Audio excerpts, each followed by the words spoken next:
Камыстинская районная библиотека предлагает вашему вниманию видеоролик «Время добрых дел».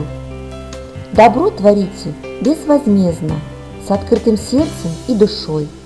Добросердечие полезно, в нем радость, счастье и покой. Добро вершат не за гроши, не ждут ни премий, ни наград.